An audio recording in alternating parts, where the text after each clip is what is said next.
मेरे लिए तो ठंड की व्यवस्था हो जाती है, ठंड में रहने की, लेकिन मेरे साथ जो जिन लोगों की ड्यूटी लगती है उनको बहुत कठिनाई आती है। तो उनकी कठिनाइयों को देखते हुए मैंने उसमें संशोधन कर लिया था कि अभी हम प्रवास करते रहेंगे। जैसे मैं लगभग 27 दिन तो अमरकंटक में ही रह गई और फिर मैं जोशीमठ चली गई। दुर्भाग्य से ऐसी घटना हो गई, तो वो भी एक प्रकार का प्रवास हो गया क्योंकि हिमालय में थी। उसके बाद मैंने तय किया कि अब मैं दूसरा जो मेरे मन का मूल तत्व था, जो मैंने आप लोगों को व्यक्त किया था कि मैं ऐसे स्थानों पे आके रहूंगी, तो उस दृष्टि से मैंने इस स्थान का चयन किया पहले, और मैं परसों तक मतलब 3 दिन तक मैं यहाँ पर रहूंगी। और इसी बीच में मेरी जो शिवराज जी से मुलाकात हुई उनके निवास पर, उसमें बातचीत भी हुई कि मेरे परामर्शों के बारे में उन्होंने क्या विचार किया, और उन्होंने मुझे ये कहा कि हम आपके परामर्शों को इग्नोर नहीं कर सकते क्योंकि ये परामर्श अकेले आपके नहीं है, सब जन भावना है।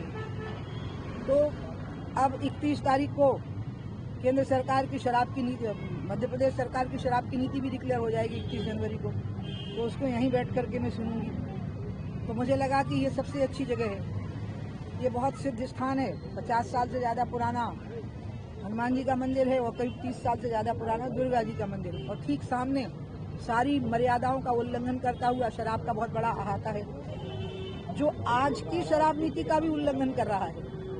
उस मर्यादा को भी, 50 मीटर की मर्यादा को भी जो तोड़े हुए हैं। तो इसलिए हमने सोचा कि यहाँ पे 3 दिन रहेंगे। आप लोगों को कष्ट होगा मेरे रहने पे, वो कष्ट मैं आपको दूंगी यहाँ पर आने पर, क्योंकि मैं इस बात को लेकर चिंतित हूँ कि मध्य प्रदेश में और देश में सर्वत्र अब भाजपा व्याप्त है। मोदी जी के नाम पर मोदी और विजय एक चीज हो चुके हैं। विजय होती है, हमारी सरकार बनती है। तो हमारी सरकार के जो मूल तत्व थे, हमें उनका आधार छोड़ना नहीं है, हमें उन पर ही चलना है। मुझे भाजपा का ही प्रचार करना है। मुझे पता है कि भाजपा की ही मध्य प्रदेश में सरकार बननी है। 8 महीने हमारे पास हैं, अभी हम इन चीजों को ठीक कर सकते हैं। मैंने कभी भी शराब पर रोक लगाने के लिए कहा ही नहीं। मैंने ये कहा कि मेरा बस चलेगा तो मैं रोक लगा दूंगा। मेरा विश्वास यही है कि शराब बिल्कुल नहीं पीनी चाहिए। लेकिन तो मुझे पता है कि शिवराज जी सतर्क हैं, मुझे शिवराज जी पर पूरा विश्वास है। मैं पूरी तरह से आशंकित नहीं हूँ, मैं आशान्वित हूँ। बात शिवराज जी की नहीं है, बात है कि जिनसे परामर्श हुआ उनने कोई बाधा तो नहीं उत्पन्न कर दी, वो थोड़ी मन में भय रहता है। तो इस कारण से मैं बहुत अस्वस्थ हुई 2-3 दिन से। आपको पता है कि मैं दिमाग से ज़्यादा दिल से काम चलाती हूँ, तो मुझे लगा मैं स्वस्थ ही तब हो पाऊंगी जब मैं यहाँ डेरा डालूंगी। और 31 तारीख को मैं बैठ करके सुनूंगी क्या निर्णय हुआ है शराब नीति को लेकर। मैं बिल्कुल शराबबंदी के लिए नहीं कह रही हूँ, मैं बिल्कुल कांग्रेस को इसका फायदा नहीं देना चाहती, बल्कि हमने कांग्रेस के खिलाफ इस मामले में विरोध किया है। हमने उत्खनन और शराब नीति का खुल करके विरोध किया है। जब हम अभी कुछ दिनों पहले विपक्ष में थे, सत्ता पक्ष में आकर के अचानक हमें वो बातें भूल सी गई हैं। अब हमें वो बातें याद करनी पड़ेगी, और इसलिए मुझे विश्वास है कि अगर मेरे कहने पर नियंत्रित वितरण शराब वितरण प्रणाली लागू हो गई तो मध्य प्रदेश में 2003 का रिकॉर्ड रिपीट हो जाएगा। इतना महिलाएं वोट देंगी, इतना मध्य प्रदेश की नारी शक्ति वोट देगी, क्योंकि शराब में सब बह जाता है। वो लाडली लक्ष्मियां भी सड़क पर नहीं चल पाती, वो जननी सुरक्षा भी सड़क पर नहीं चल पाती, वो आवास कुटीरों के लोग भी सुख से नहीं जी पाते।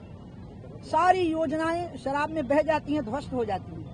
इसलिए एक स्वस्थ समाज का निर्माण करना पड़ेगा, और नियंत्रित शराब वितरण प्रणाली में मध्य प्रदेश ही मॉडल स्टेट बन सकता है। संचालित सरकारें हैं, वो तो क्या, जो मध्य प्रदेश से संचालित नहीं है उन सरकारों ने भी, जो भाजपा से संचालित नहीं उन सरकारों ने भी हमारी सरकार की कई चीजों की कॉपी की है। तो वो शराब वितरण प्रणाली पे भी हमारी कॉपी करेंगी। हमने दिल्ली में इसका विरोध किया है, इस प्रकार की वितरण प्रणाली का। हमने छत्तीसगढ़ में विरोध किया है। तो हम 2 मुंह तो नहीं रख सकते ना, एक ही मुंह होगा हमारा। वही मुंह छत्तीसगढ़ में होगा, वही मुंह दिल्ली में होगा, वही मुंह मध्य प्रदेश में होगा। मैं अभी बिल्कुल भयभीत नहीं हूँ, मैं बिल्कुल आशंकित नहीं हूँ, मेरा भरोसा बिल्कुल टूटा नहीं है। मेरी शिवराज जी की जो बातचीत हुई वो बहुत सम्मान और आनंद और बहुत ही रिलैक्स माइंड में हुई है, मुझे पूरा का पूरा यकीन है। लेकिन फिर भी क्या कहूँ, मेरा दिल ही ऐसा है कि मैं थोड़ा सा आशंकित सी हो गई हूँ। इसलिए मैं यहाँ हनुमान जी और दुर्गा जी की शरण में आकर के बैठ गई।